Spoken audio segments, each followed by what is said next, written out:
ಮುಂಚೆ ಎಲ್ಲ ನಾವು ಜಾಸ್ತಿ ಟ್ವಿನ್ ಪ್ರೆಗ್ನೆನ್ಸಿ ಬಗ್ಗೆ ಕೇಳ್ತಾ ಇರಲಿಲ್ಲ. ಟ್ವಿನ್ ಪ್ರೆಗ್ನೆನ್ಸಿ ಆಗಿ ಅದು ಏನು ತೊಂದರೆ ಆಗದೇನೆ ಮಗು ಆಚೆ ಬಂದ್ರೆ ತುಂಬಾ ಚೆನ್ನಾಗಿರುತ್ತೆ. ಪ್ರೆಗ್ನೆನ್ಸಿ ಪಾಸಿಟಿವ್ ಅಂತ ಬಂದಾಗ ಫಸ್ಟ್ ಟೈಮ್ ಸ್ಕ್ಯಾನ್ ಮಾಡಿ ನೋಡ್ತೀವಿ, ಒಂದು ಸ್ಯಾಕ್ ಬದಲು ಟ್ವಿನ್ಸ್ ಇರುತ್ತೆ, 2 ಸ್ಯಾಕ್ ಇರುತ್ತೆ. ಒಂದು ಸ್ಯಾಕ್ ಚೆನ್ನಾಗಿ ಬೆಳೆದು ಇನ್ನೊಂದು ಬೆಳಿದೇ ಇದ್ರೆ ಇದ್ರ ಕಾಂಪ್ಲಿಕೇಶನ್ಸ್ ಇನ್ನೂ ಜಾಸ್ತಿ. ಏನಂದ್ರೆ ಇದಕ್ಕೆ ಬ್ಲಡ್ ಸಪ್ಲೈಯು ಪ್ರಾಬ್ಲಮ್ ಆಗ್ಬೋದು, ಒಂದೇನಾರು ತೊಂದರೆ ಆಯ್ತು ಅಂದ್ರೆ ಇನ್ನೊಂದಕ್ಕೆ ಇಮಿಡಿಯೇಟ್ ಪ್ರಾಬ್ಲಮ್ ಆಗಿ ಎರಡೂ ಹೋಗೋ ಚಾನ್ಸ್ ಇರುತ್ತೆ.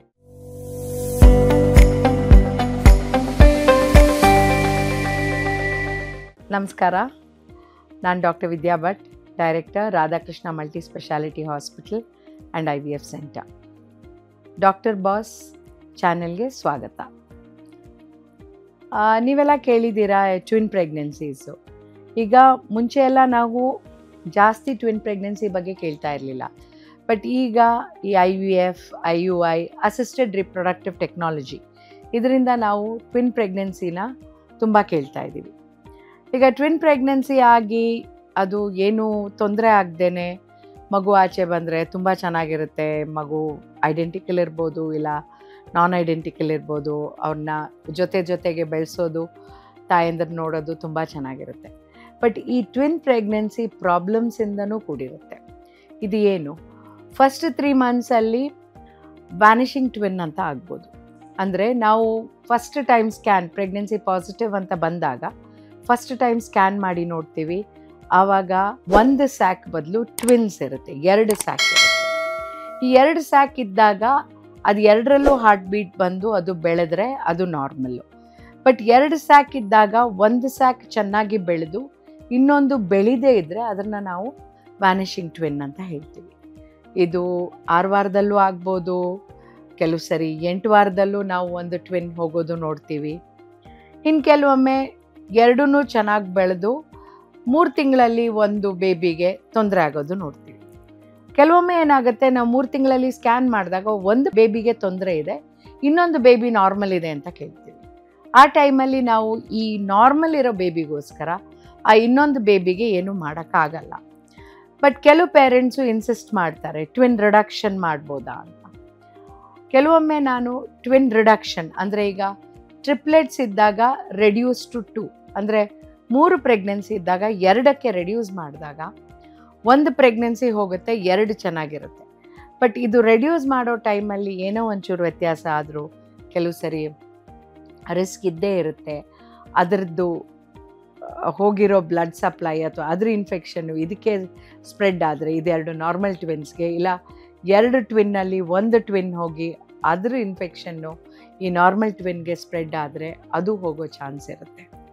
ಇನ್ನು ಕೆಲವು ಸರಿ ಏನಾಗುತ್ತೆ, ನಾವು ಒಂದು 7-8 ತಿಂಗಳಲ್ಲಿ ಟ್ವಿನ್ ಟು ಟ್ವಿನ್ ಟ್ರಾನ್ಸ್ಫ್ಯೂಷನ್ ಅಂತ ನೋಡ್ತೀವಿ. ಅಂದರೆ ಒಂದು ಟ್ವಿನ್ನು ತುಂಬ ಚೆನ್ನಾಗಿ ಬೆಳೀತಾ ಇರುತ್ತೆ, ವೆಯ್ಟ್ ಚೆನ್ನಾಗಿರುತ್ತೆ. ಬಟ್ ಇನ್ನೊಂದು ಟ್ವಿನ್ನು ಅದ್ರ ಬ್ಲಡ್ ಸಪ್ಲೈ ಎಲ್ಲ ಅದ್ರ 2ರದ್ದು ಆರ್ಟ್ರಿ ಕಾಮನ್ ಇದ್ಬಿಟ್ಟು ಈ ಒಂದು ಟ್ವಿನ್ಗೆ ಬರುತ್ತೆ ಚೆನ್ನಾಗಿ ಬ್ಲಡ್ ಸಪ್ಲೈ, ಒಂದು ಟ್ವಿನ್ಗೆ ಬರಲ್ಲ. ಸೊ ಆವಾಗ ನಾವು ಟ್ವಿನ್ ಟು ಟ್ವಿನ್ ಟ್ರಾನ್ಸ್ಫ್ಯೂಷನ್ ಅಂತ ನೋಡ್ತೀವಿ. ಒಂದು ಕಾಂಪ್ರಮೈಸ್ಡ್ ಗ್ರೋತ್ ಇರುತ್ತೆ, ಇನ್ನೊಂದು ತುಂಬ ಚೆನ್ನಾಗಿ ಬೆಳೆಯುತ್ತೆ. ನಾವಿದು IUGR ಮತ್ತು ಇದು ಪ್ಲೆಥೋರಿಕ್ ಟ್ವಿನ್ ಅಂತ ಹೇಳ್ತೀವಿ. ಇದಕ್ಕೆ ಜಾಸ್ತಿ ಬ್ಲಡ್ ಬರುತ್ತೆ.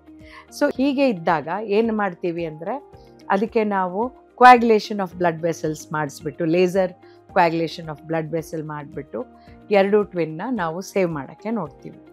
ಇನ್ನೂ ಕೆಲವೊಮ್ಮೆ ಏನಾಗುತ್ತೆ, ಕಾರಣಾಂತರಗಳಿಂದ BP ಜಾಸ್ತಿ ಇದ್ದೋ, ಇಲ್ಲ ಈ ಟ್ವಿನ್ನಲ್ಲಿ ಪ್ರಾಬ್ಲಮ್ ಇದ್ದೋ, ಒಂದು 30 ವಾರಕ್ಕೆ ಒಂದು ಟ್ವಿನ್ ಹೋಗಿಬಿಡುತ್ತೆ, ಇನ್ನೊಂದು ಟ್ವಿನ್ ಚೆನ್ನಾಗಿರುತ್ತೆ.